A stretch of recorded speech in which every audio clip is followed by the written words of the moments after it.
Good day, I'm Dennis Ward. Welcome to APTN National News. Family members of a toddler who was the victim of a homicide say the little girl was vibrant and loved to dance.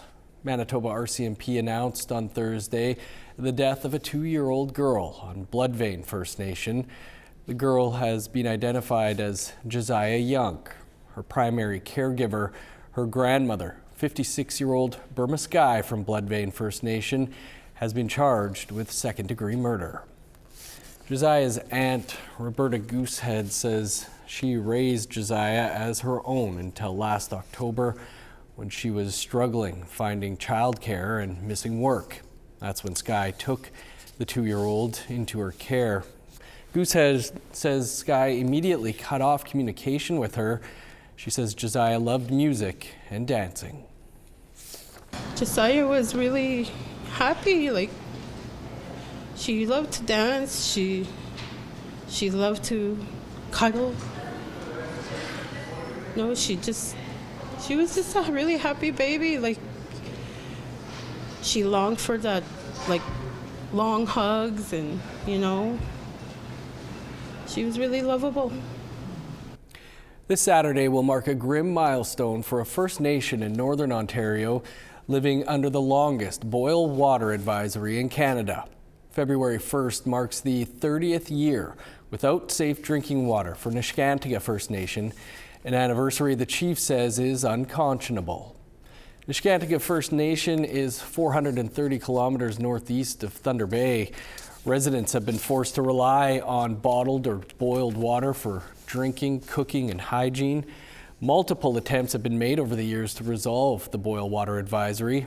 In 2016, then Minister of Crown Indigenous Relations Carolyn Bennett visited the nation and promised they would have safe drinking water by the spring of 2018. That deadline came and went with no progress. Chief Chris Munoz is calling on the next Prime Minister to take decisive steps to resolve the crisis.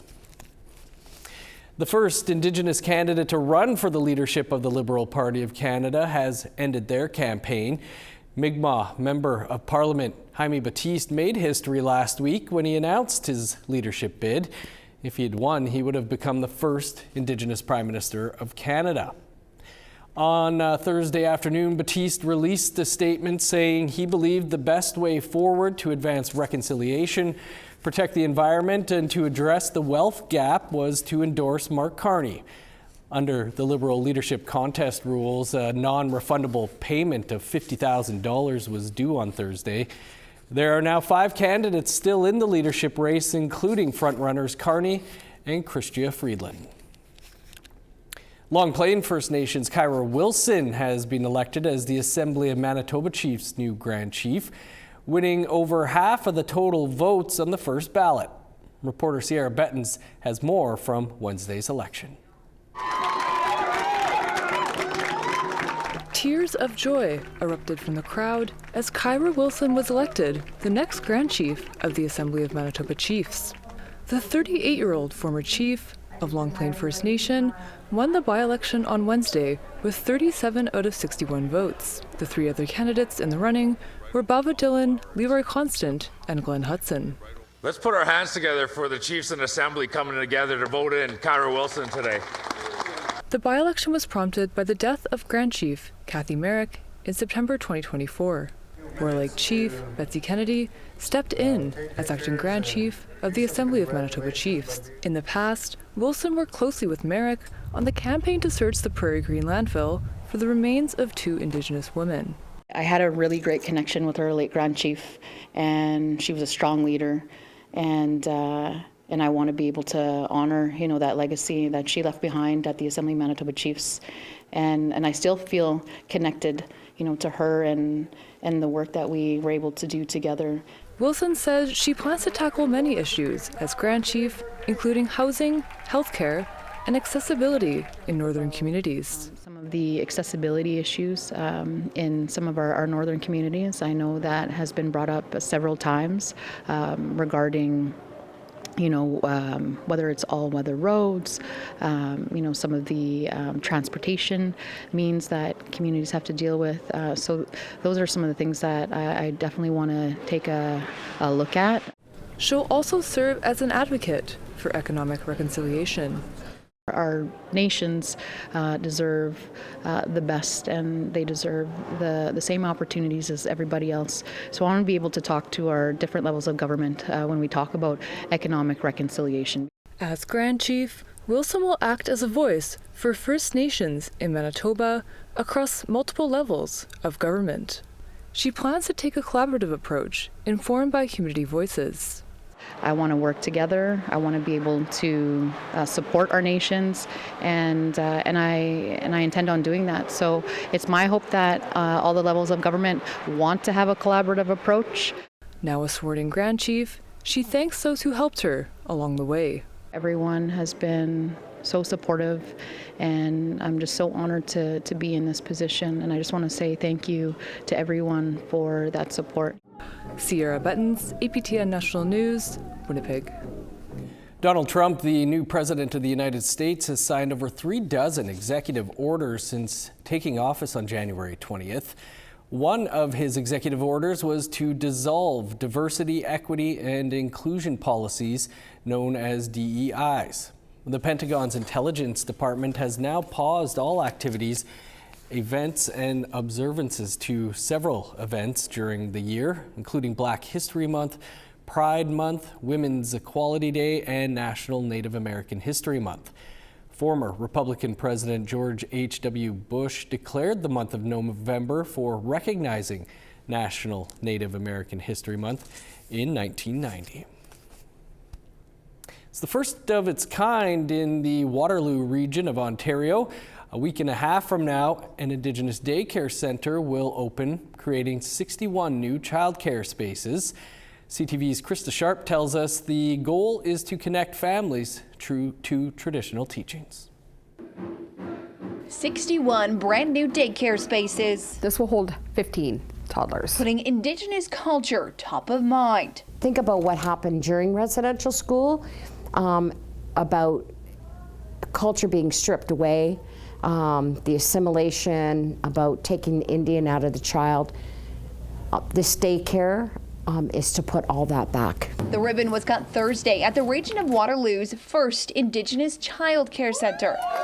We prioritize Inuit, Métis, First Nation children, and with the intent to provide culture-specific learning experiences. Located in South Cambridge, it can be found on the One List and is participating in the federal $10 a day program, with day-to-day operations run by the Healing of the Seven Generations. The difference here will be the teachings.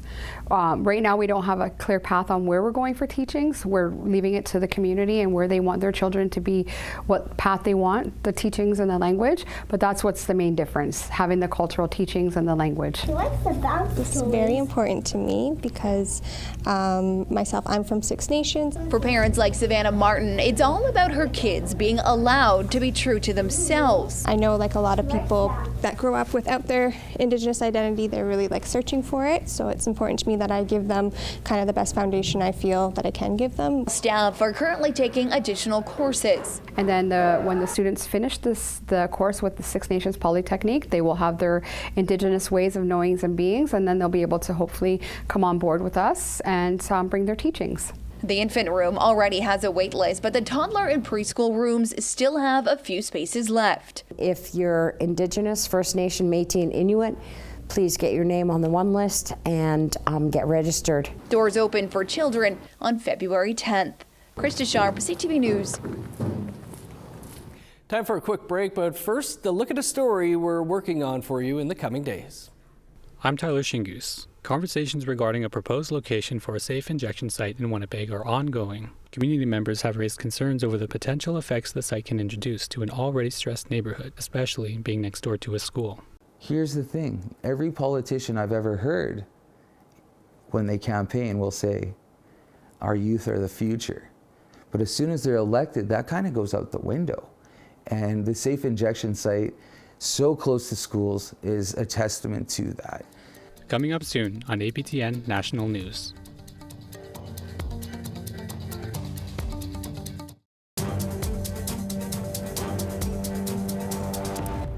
Welcome back. February is Saskatchewan Indigenous Storytelling Month. The event highlights the importance of Indigenous peoples sharing their stories across the province. Rachel May has more.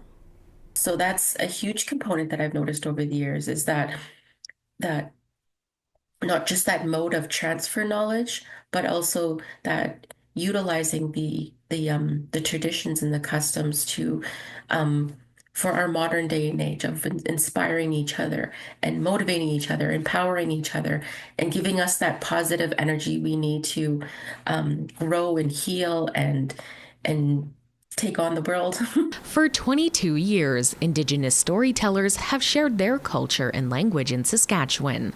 Starting February 1st, artists, poets, dancers, filmmakers, and musicians will tour schools, libraries, and cultural organizations across the province.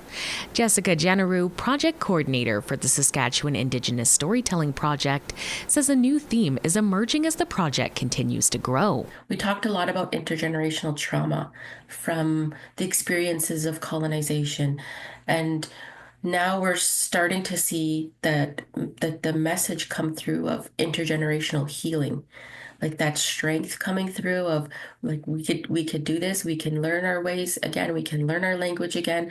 We just need support, we need help, we need a community. Jessiah says that the project brings people together to help preserve Indigenous culture.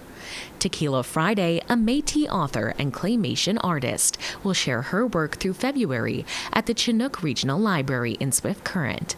She says her family has been a big influence on her creativity and drive to keep stories alive, and now she wants to pass that on. Now that I have nieces and nephews, I want them to know their culture, and though we don't have like the same traditions right now due to kind of like all the technology and people being spread about, I still want them to be able to come to my home and share some of those memories with them and those traditions with them. Friday says attendees at her storytelling sessions will hear her family stories, jokes, and memories. I will tell bits and pieces of the monster wolf dog and relate it to an event that actually happened to me, to where I thought this dog was following me. But it wasn't. A full event list across the province is available on the Library Services for Saskatchewan Aboriginal Peoples website. Rachel May, APTN National News, Saskatoon. First Nations newspaper Indian Times closed their doors in Akwesasne last month after decades in production. They're citing a lack of funds from ad revenue. As reporter Savannah Craig shows us, many Indigenous media are experiencing barriers from funding to getting their stories out there. Indigenous media is in crisis. After 59 years in operation, Inuvik-based newspaper, the Inuvik Drum, shuttered its doors. Just weeks before, Akwesasne-based paper, Indian Time, ended operations after more than 40 years. Indian Time opened up in 1983, so that was quite a long run. But the last few years, it was difficult to compete with online media. Marjorie Skitters was the editor of Indian Time. She says a big void in news coverage remains at a pivotal time. As Akwesasne runs through the borders of both Canada and the United States, concern is growing as some of U.S. President Donald Trump's recent anti-immigration roundups have targeted members of the Navajo Nation. Now there's a vacuum. There's no media for this community, and there's no media for any Native community that has lost their newspaper. Both Indian Time and Inuvik Drum closed due to lack of ad revenue. Even an established news outlet like The Nation is experiencing issues. We were just starting to get advertising from Facebook and that, and we were starting to use it in certain ways and expand on it, and all of a sudden there's no access. Will Nichols runs The Nation, a news magazine serving Quebec's Cree communities. He says the meta ban has hindered their relationship across Instagram and Facebook.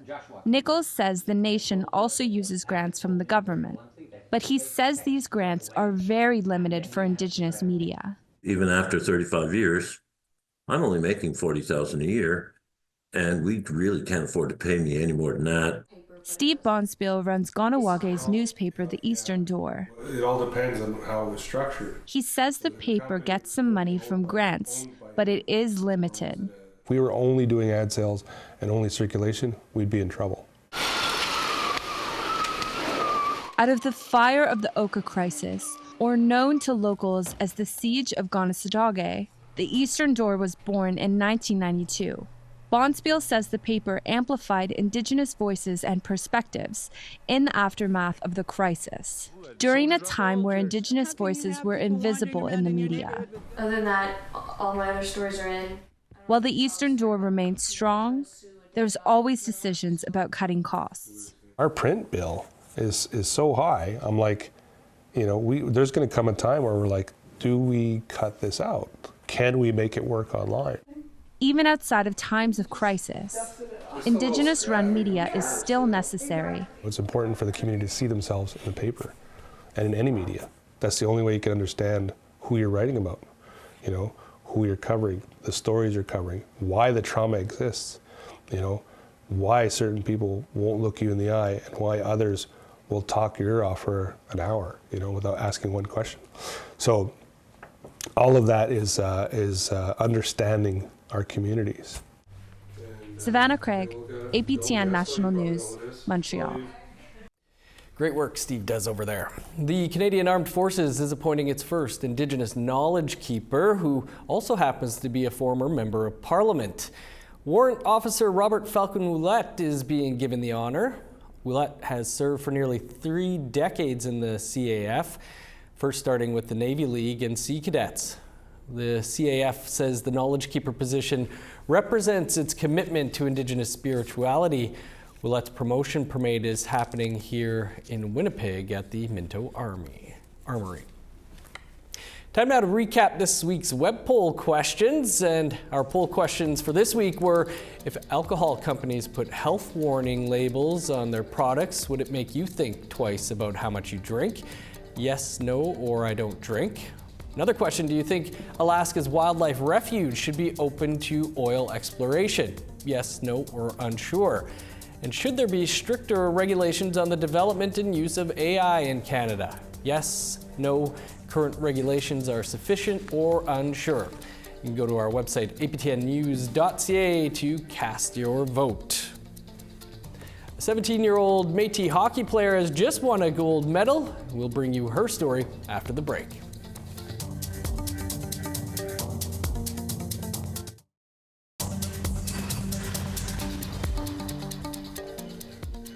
Welcome back. Here's a look at your current conditions. 12 below in Fredericton, -1 in Halifax. 19 below in Kuujjuaq, snow, and -18 in Nain. Cloudy and -7 in Montreal, 16 below with snow in Val-d'Or. -6 in Sault Ste. Marie, flurries and 11 below in North Bay. -8 with snow in Thunder Bay, flurries and 23 below in Sioux Lookout. Sunny and -28 in God's Lake, 36 below in Puckatawagan. -23 in Winnipeg, sun's out, and -29 in Dauphin. Cloudy and 13 below in Regina, -20 in Saskatoon. -33 in La Ronge, 39 below in Uranium City. In northern Alberta, flurries and -28 in Fort Chipewyan, 21 below with snow in High Level. -9 and snow in Edmonton, 5 above with snow in Lethbridge. 8 in Vancouver, Victoria, and Tofino. -18 in Prince George, snow, and -5 in Smithers. -38 in Old Crow, 30 below in Dawson. -32 for Yellowknife, 28 below in Norman Wells. -26 with snow in Sax Harbor, 34 below in Fort McPherson. -27 in Chesterfield, Whale Cove, and Arviette. -30 in Resolute, 24 below with snow in Joe Haven. A A 17-year-old Métis girl from BC playing for Team Canada recently won gold at the Under-18 Hockey World Championship in Finland. APTN's Tina House had a chance to catch up with the young hockey star who has some big dreams for her future. Seconds wind down. Canada is golden! 2025 U18 Women's World Champions, knocking off their greatest rival, the United States, 3-0 in the final. We're so excited to be joined by Danica Maynard, who just returned from Helsinki. Danica, what were you doing over there? We were playing for Team Canada for hockey at the U18 World Championships held in Vanta, Finland. And how did you do? We won gold, and it was super exciting. It was a great opportunity, and it was amazing to do it with my teammates and all my friends. That is so exciting, and actually you're wearing your medal right now. Yeah, it's just such an honor to be able to wear it, and it's, I don't know, it's so honored, and it's so beautiful to just like be able to represent my country. That's so exciting. And you're Métis. Yes. And you're the only Métis person out of BC to join this competition, is that correct? Yes, that's correct. Okay, and you're 17 years old now. How long have you been playing hockey for? I started on the ice when I was just 18 months old. I was inspired by my brother. He's the one that kind of pushed me into playing hockey. And ever since then, I've always just played the game and been playing forever now. And I started on a team when I was 4, and I just always love it, and it's a passion of mine. Wow. So tell me what the dedication this takes. I mean, a lot of early mornings to the rink and practicing, is that correct? Yeah, me and my dad, a few people from Jessiah, so we would do some early morning practices.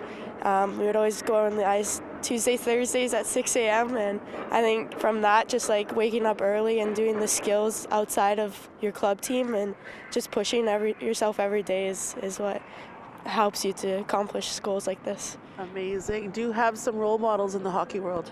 Oh, a bunch. Got a bunch. Ben Lahovey and Amanda Pelkey, they actually coach me. They inspire me a lot, as well as I like a lot of hockey players in the NHL. Like obviously, like there's Quinn Hughes and all that, as well as Joycelyn Larocque. I think she's also a great inspiration. She's also an Indigenous athlete, which I think is amazing. Amazing. And where do you hope to be in your future?